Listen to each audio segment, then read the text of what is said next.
Pemirsa, kondisi pantai Watu Klotok Klungkung pada musim hujan kali ini terlihat sangat kumuh akibat sampah yang berserakan di sepanjang pantai.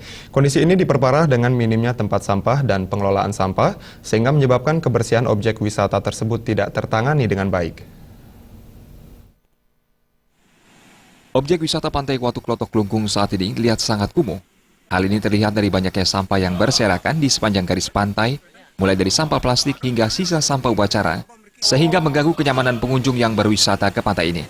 Menurut masyarakat setempat, masalah sampah di pantai Watu Klotok sangat kompleks. Pasalnya sampah yang ada di sepanjang pantai berasal dari banyak sumber, diantaranya sampah kiriman dari beberapa tukat, seperti tukat Jina dan tukat Yepaang, khususnya pada musim hujan seperti sekarang ini.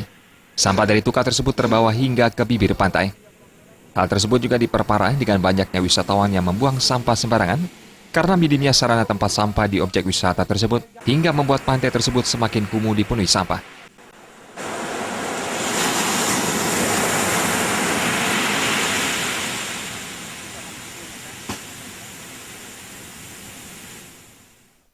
Untuk membersihkan sampah di sepanjang pantai Watu Klotok Klungkung, biasanya dilakukan oleh pedagang dan masyarakat setempat, namun hal tersebut belum optimal karena terkendala sarana dan prasarana kebersihan.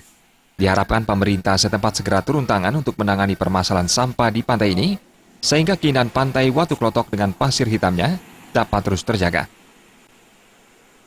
Diana Putra dan Suta Ardana